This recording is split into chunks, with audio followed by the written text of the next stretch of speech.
Karam mana paman gaya ni itu nang ini. Maka sini indam dah ada inna ba. Sini nak kalian dah sudah nyanya ba. Segi asih layu na hoji. Lupa cahum mai bne.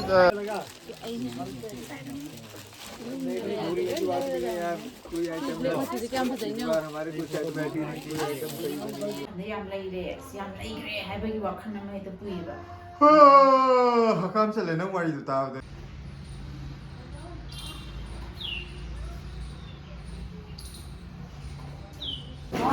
Mayam ngasi di sum weather juga koi thok je na dukaan room da sahi jo hor pagi koi ruje na koi rak pani mas mi metro kuchin du di ko namge bo mobile ka sato ko ngam de chin mandana jacket phasa phasa bhi aur ni yam chile ngasi dukaan da di kamai tarom de khang chani chokom da koi ruge to aina mamang da jo hai gre tu sidai da laiba jindal jewelry je sigi head opposite the gali changani ba aduga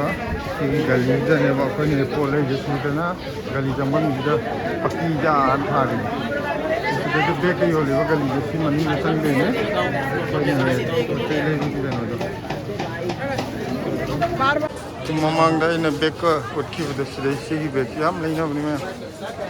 long khongdong tapagi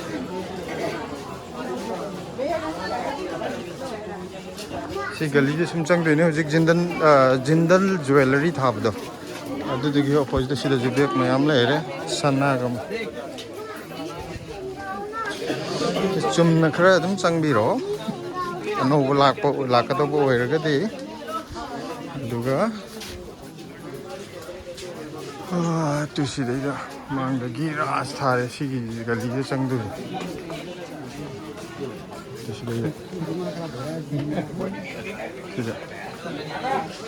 Sila si gali macha si dai stia de ka ka ren si thare ko si ka ka te ne mayam ngasi je silana magi solam khakti yenge na sim sangak poni ko ado akoina ngasi sangai bam pham jide mayam dum yengbada khangbiramani mamang da jo ina sigi mafam jigi video dum phana yamna thagat khrabane koi gi kaino gi manipur gi mayam gi sol lebam haitare sida yumda sana riba sol jing du loi phange wholesale price ta phange aduna akoi yumlong gi karbar tawwa kari do loi namak sidagi leibane the mamang da ina sengbi video jing da sol jing sida lupa kya pi bokhot pa video maman loina hai bane ko hai ti sina lupa 7 pi sina 9 pi sina lising pi hai da ado ngasi di smain tok je mayam khoi gi video yeng biri ba mayam na manipur da sigi sol je lupa kya pi bi ge ha do manipur da wer ju adagi assam dagi yeng bi bu wer ju assam da na sigi sol je lupa kya da phangi natraga manipur da na si kya da phangi ko le ha do mayam na pi jing gi yenga ga haibiro aduga mamal do sidana kayam kano tawba kaya piba yumdana kaya pirino haibdo akhoi sum khangna na ko aduna kitang interesting oirani haitare ngasiti aduna hokji aina mamanje hana haidok chara roige mayamna comment oina pibiro aduga kano tawrje mamanje yengaji ko aduna yam nungarani adu pijingji yengbiyo mayam apamba kari yawi phajaba kari yawi hadu mayam yengaje aduga mathangi comment pathok chabda aina mamam sijina sida si pijina sida phangbane ado haijar age ado mayam hana guest to biro habna ti yum de kaya phangye do haibiro mayam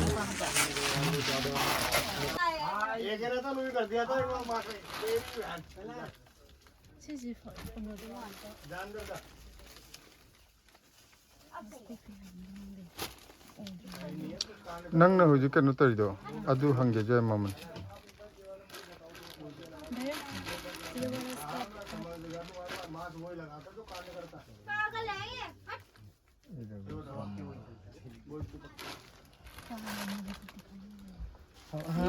भेजी customer में कोई photo आपको tentative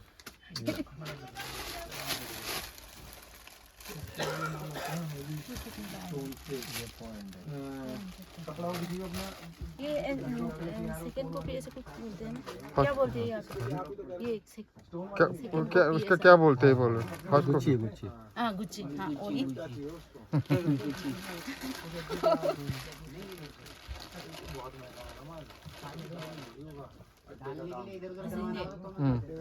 था और सीजना पावा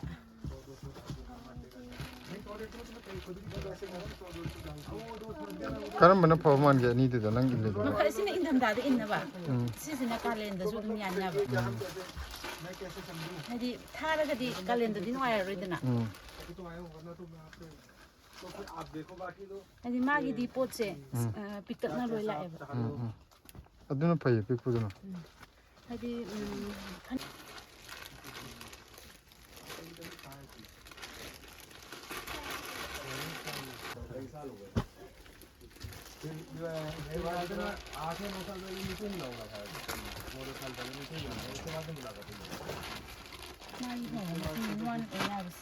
ꯅꯥꯀꯟ ꯑꯅꯤꯃꯛ ꯂꯣꯏ ꯌꯥꯎꯕ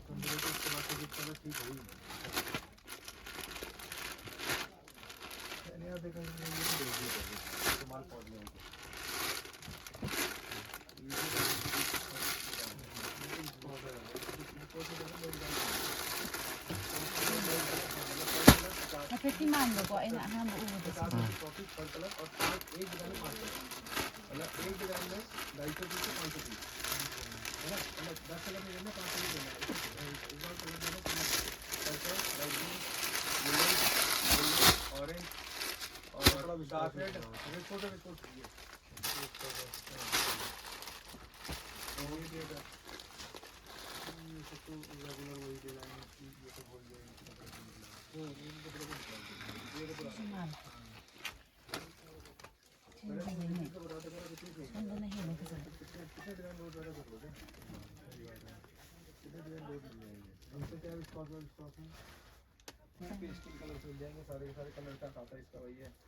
ꯁꯣꯜꯂꯣ ꯁꯤꯕꯣ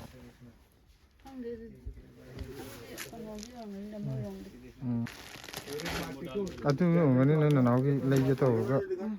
ꯂꯩꯈꯤꯕꯗꯣ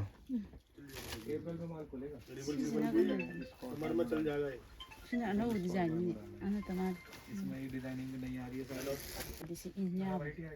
ini ꯌꯨꯝ ꯂꯣꯝꯗ ꯌꯥꯝ ꯆꯠꯅꯕ꯭ꯔꯕ paham tuh misu lagi aduh ini paham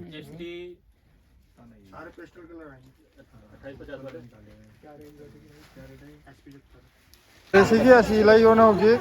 ꯂꯨꯄꯥ 300 ꯍꯥꯏꯕꯅꯦ 150 ꯐꯥꯎ 200ꯗ ꯄꯤꯒꯦ ꯁꯨꯡꯌꯥ ꯌꯥꯗ꯭ꯔꯦ 150ꯗ ꯂꯧꯔꯦ ꯃꯌꯥꯝ ꯆꯥꯟꯗꯅꯤ ꯆꯧꯛꯇ ꯀꯣꯏꯕ ꯊꯣꯛꯂꯛꯏꯅꯦ ꯆꯥꯟꯗꯅꯤ ꯆꯧꯛꯁꯤꯗꯤ ꯗꯨꯀꯥꯟꯁꯤꯡꯁꯦ ꯎꯔꯨꯕꯗ ꯑꯎ ꯄꯣꯠꯇꯤ ꯂꯣꯏ ꯂꯩꯅꯤꯡꯉꯤ ꯑꯗꯨꯗ ꯃꯣꯏꯁꯦ ꯄꯩꯁꯥ ꯆꯪꯕꯅꯤꯅ ꯑꯩꯈꯣꯏ ꯂꯣꯏ ꯂꯩꯗ꯭ꯔꯦ ꯑꯄꯥꯝꯕꯗꯤ ꯃꯌꯥꯝ ꯑꯃ ꯍꯥꯏꯇꯥꯔꯦ ꯄꯥꯝꯃꯤꯔꯣ ꯅꯪ ꯑꯅꯣꯛꯇꯨꯗꯤ ꯄꯣꯔꯛꯇ꯭ꯔꯕꯣ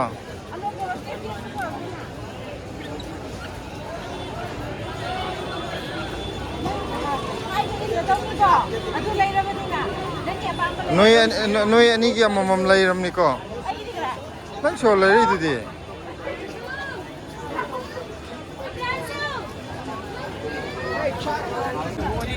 ꯃꯌꯥꯝ ꯁꯤꯗꯩꯗ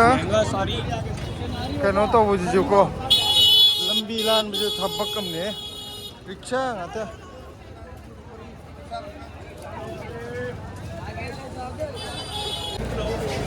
ꯁꯤꯗ